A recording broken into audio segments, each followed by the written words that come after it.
नमस्कार, मी राधा स्वागत करते तुमचं राधास मॅजिक किचन या आपल्या यूट्यूब चॅनेलवर। तर आज आपण पाहणार आहोत नवरात्र विशेष गुळाची कडाकणी कशी बनवायची। गव्हाचे पीठ, बेसन पीठ वापरून इथे आपण आज गुळाची कडाकणी तयार करणार आहोत।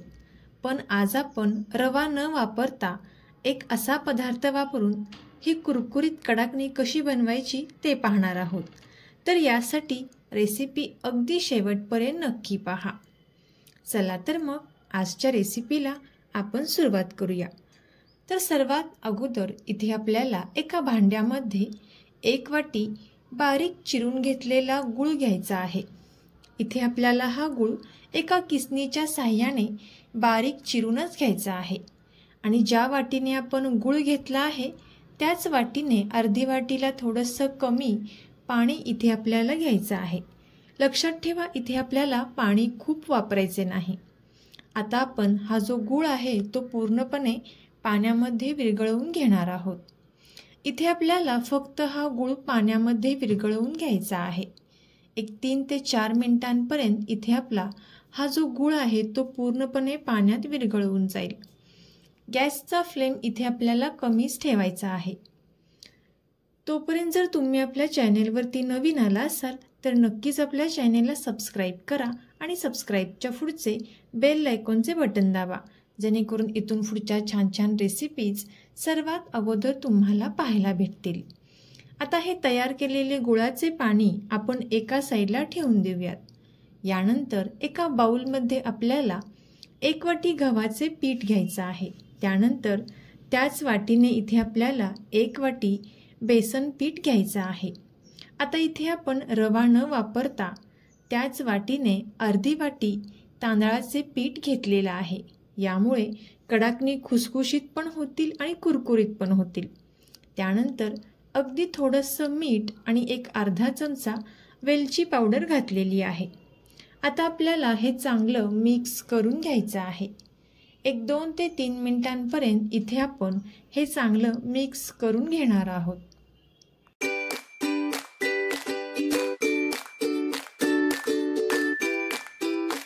आता यानंतर आपण हे पीठ एका साईडला ठेवून दिलेलं आहे। यानंतर याच वाटीने अर्धी वाटी तेल इथे आपण घेतलेलं आहे।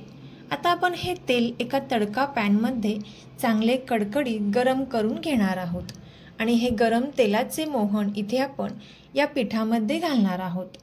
आता सुरुवातीला इथे आपण हे चमच्याने चांगले मिक्स करून घेणार आहोत। लक्षात ठेवा, ज्या वाटीने आपण बारीक चिरून घेतलेला गूळ घेतला आहे त्याच वाटीने 1 वाटी गव्हाचे पीठ, 1 वाटी बेसन पीठ, अर्धी वाटी तांदळाचे पीठ आणि अर्धी वाटी कडकडीत गरम तेलाचे मोहन। आता इथे आपण हे चमच्याने चांगले मिक्स करून घेतल्यानंतर हाताच्या साहाय्याने इथे आपण हे तेलाचे मोहन या पिठाला छान असे चोळून घेणार आहोत, जेणेकरून पिठाला तेलाचे मोहन हे चांगले बसले जाईल।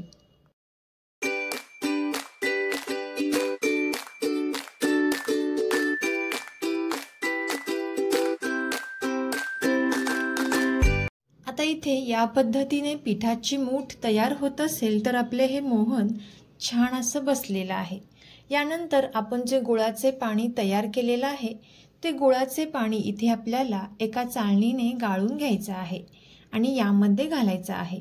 एकदम पाणी इथे आपल्याला यामध्ये ओतायचे नाही, थोडेसे पाणी इथे आपल्याला शिल्लक ठेवायचं आहे।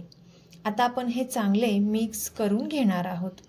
सुरुवातीला इथे तुम्हाला थोडंसं मिक्स करताना हे पीठ पातळ वाटेल, पण यामध्ये गुळाचे पाणी असल्यामुळे हे जे पीठ आहे ते हळूहळू घट्ट होत जाते।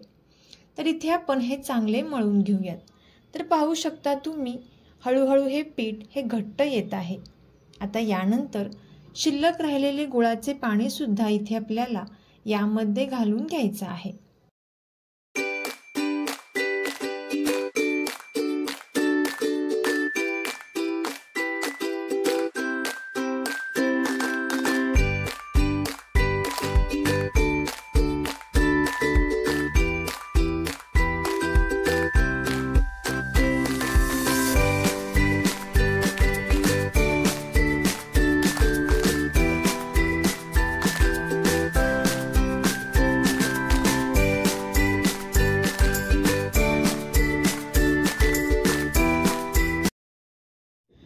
इथे आपण पुन्हा एकदा हे गुळाचे पाणी घालून हे छान असं मळून घेतलेलं आहे। थोडंसं मऊच इथे आपल्याला हे पीठ मळून घ्यायचं आहे। आता आपल्याला एक 15 ते 20 मिनिटांसाठी हे छान असं भिजत ठेवायचं आहे। 15 ते 20 मिनिटांनंतर पाहू शकता हे पीठ थोडंसं कठीण आलेलं आहे।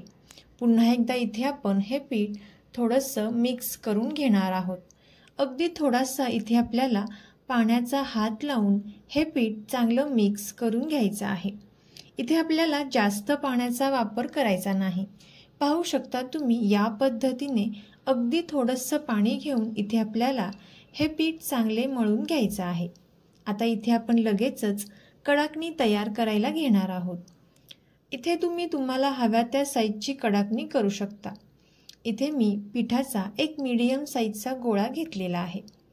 आता हा गोळा इथे आपण छोटा लिंबू जेवढा असतो तेवढा इथे आपण हा गोळा घेतलेला आहे आणि आपण कडाकणी इथे लाटून घेणार आहोत। इथे आपण या कडाकण्या पिठावरती लाटून घेणार आहोत। कडाकणी लाटताना इथे आपल्याला अगदी कागदासारखी पातळ अशी लाटून घ्यायची आहे। थोडंसं पीठ लावून इथे आपण ही कडाकणी लाटून घेणार आहोत। तर पाहू शकता तुम्ही या पद्धतीने पातळ अशी कडाकणी इथे मी लाटून घेतलेली आहे आणि याच पद्धतीने मी आणखीन एक कडाकणी इथे लाटून घेतलेली आहे। आता आपल्याला याला गोल आकार द्यायचा आहे। एका डब्याचे टोपण इथे मी घेतलेलं आहे आणि या पद्धतीने इथे आपण याला गोल आकार काढून घेणार आहोत, जेणेकरून कडाकणी एकसारख्या छान अशा दिसतील। आता आपण या तयार केलेल्या कडाकण्या तेलामध्ये तळून घेऊयात। इथे मी एका साईडला कढईमध्ये तेल छान गरम करण्यासाठी ठेवलेलं आहे। तेल छान गरम झाल्यानंतरच कडाकणी आपल्याला तेलामध्ये सोडायची आहे आणि फक्त 2 मिनिटांसाठीच इथे आपल्याला ही तेलामध्ये छान अशी या पद्धतीने तळून घ्यायची आहे आणि कडाकणीचा कलर हलकासा गोल्डन झाल्यानंतर लगेचच काढून घ्यायची आहे, कारण कडाकणीचा कलर हा नंतर चेंज होतो। आता याच पद्धतीने मी बाकीच्या सुद्धा सर्व कडाकण्या इथे तयार करून घेतलेल्या आहेत। तर तुम्ही सुद्धा ही कडाकणी नक्की ट्राय करून पहा आणि कशी झाली ती कमेंट करून नक्की सांगा। नक्कीच ही कडाकणीची रेसिपी आपले मित्रमैत्रिणी आणि नातेवाईकांसोबत शेअर करा। रेसिपी आवडली असेल तर नक्कीच सबस्क्राईब करा। थँक्यू।